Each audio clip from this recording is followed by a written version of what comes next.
Hi everyone, this is Arpad from StarPath Academy, and today I'll be answering a couple of members' questions that have been asked by my members on buymeacoffee.com and Patreon. All right, let's get into that. Hi Arpad, we are seeing and hearing many mixed opinions and views on the Fed, and this is an older question, but I think it's becoming more relevant. Views on the Fed and what they will do next. As we are Pavlovian dogs now. Put and reversal is the most likely way forward with a sprinkle of Fed speak. Now, if the Fed was to raise rates, how would the effect of that swap lines they have with the other central banks? If the Fed does raise rates, global recession would ensue. I feel we may see a replay of the 2020 global markets chaos as all economies' economic activity is extremely weak, almost a mirror image of the last 18 months in reverse. If rates rise, I feel we would see bail-ins, not bailouts. Huge devaluations of currencies against the US currency because swap lines could not be used. If we see the end of QE, would we see a similar episode to February 2018? We saw 15% market decline, higher USD. The thing that offset a full meltdown in 2018 was the Trump reparations of US firms allowed to bring money home, no questions asked, in order of 1.2 trillion. Perhaps we need to be on the lookout for a massive inflow. Something else I just don't get. If the US economy structure is based on the 4 trillion odd over 2021, how can the structures continue with less than 4 trillion injected? All right. I mean, it's a very multifaceted, complex question. So, of course, since this has the Fed has already started doing what they were telling us to do, and lower numbers in order to stifle inflation. I do feel that we are treated as Pavlovian dogs, and the Fed is really just playing as much as they can with the hand. However, I feel that this time is different, but not for the best, not for the better.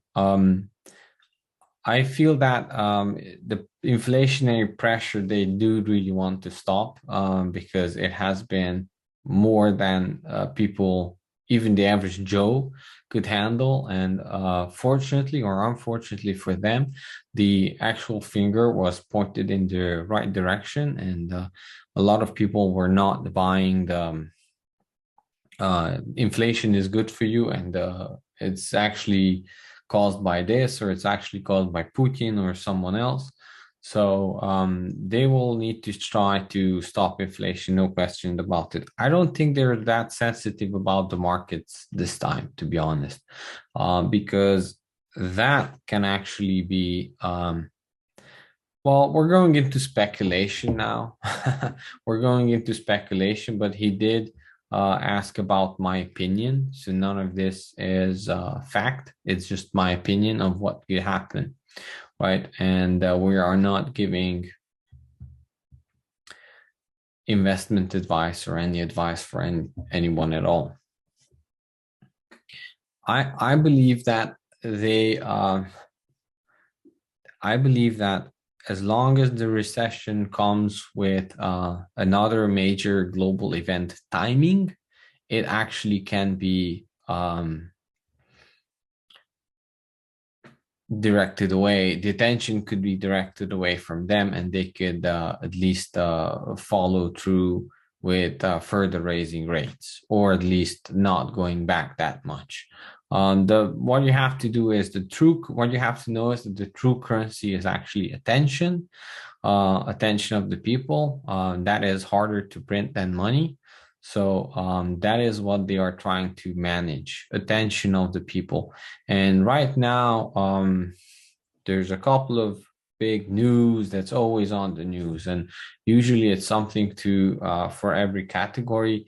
It could be it could be something as weird as Johnny Depp trial. It could be some local, it's not local, but uh, um, as we had before with the Summer of Love, or afterwards, or after whatever happened after that, some trials here and there. There's something that for the people who watch the telenovelas, who are really interested in personal details of everyone else, then then there's a global scene for actually for people who are not interested in following um, the local stuff, and then there's something way out there that it's completely out of your control. Then that is what you should focus on.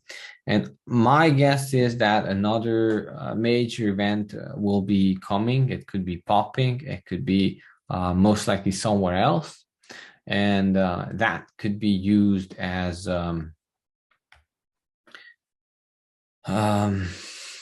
as a trigger point to why the stock market started falling. I don't think that they are concerned that much now, to be honest.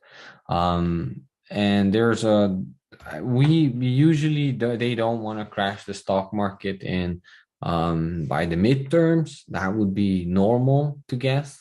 But my sense is that they don't care too much. It feels like they are more um, they have a core people who they can control through the media and through the spinning of the narratives anyway, and it feels like that will solidify furthermore.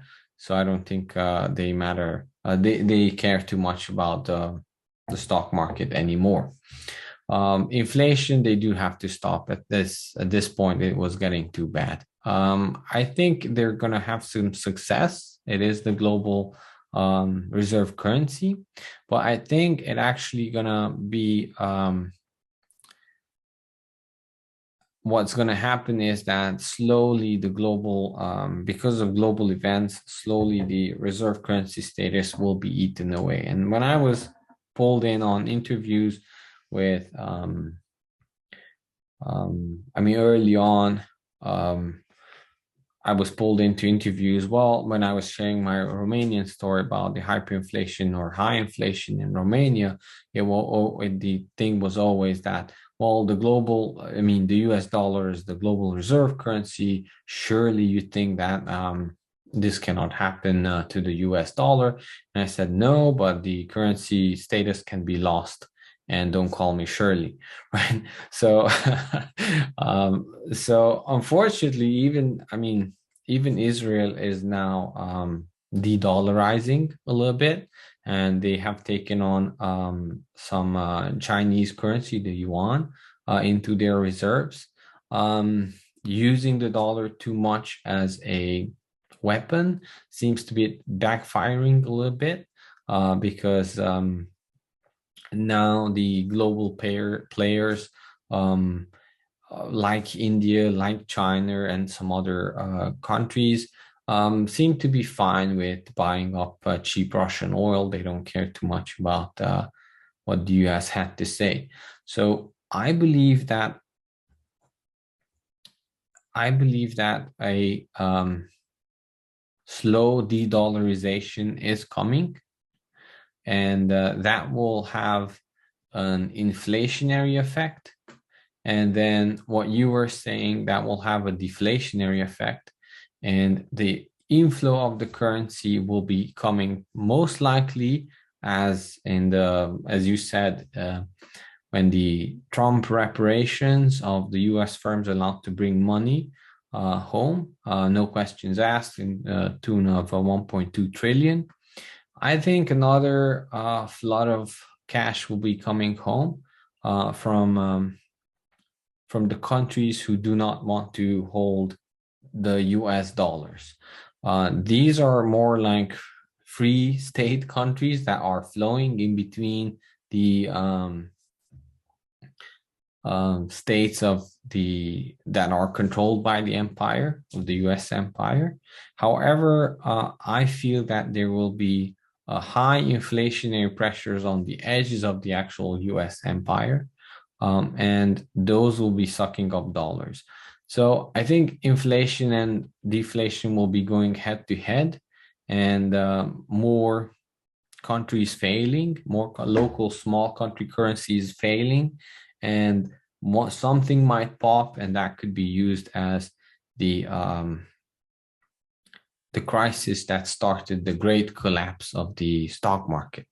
When it's coming, I don't know, but I feel like that would be a play that I could utilize if I would be working for the ones who organize the grand chessboard. So I feel that there will be, I mean, again, not making predictions, but at this point, nobody would be surprised if 15% stock market decline would happen. I don't think that would be surprising for anyone. It's almost like people would be okay with that. So especially if it was triggered by something else and we had nothing to do with that, if that story could be told for them. And I think we'll have some more cash eventually injected into the system, and as a this will most likely, and this will also prompt a response from the Fed. Okay, we tried. We can now go back to lowering the rates, because it's insanity. They're going to repeat themselves until you lose all your purchasing power, and what they want is your freedom as well. But however, I feel that they might be overplaying their hand, and I think that more and more people are waking up, and at some point we can demand change. But for that, we do need to be prepared mentally, spiritually, and we have to have security, especially for food. I think that has been essential for the last 2 years. So I think what you should do is probably just connect with your local farmers or become a local farmer. All right, next question. I am interested in your opinion on taking out debt on an investment property with special consideration to rumors of CBDCs that may have health or social credit requirements in the future. And I will be answering this in a members video. Follow the link. It will be in the description. Thank you very much.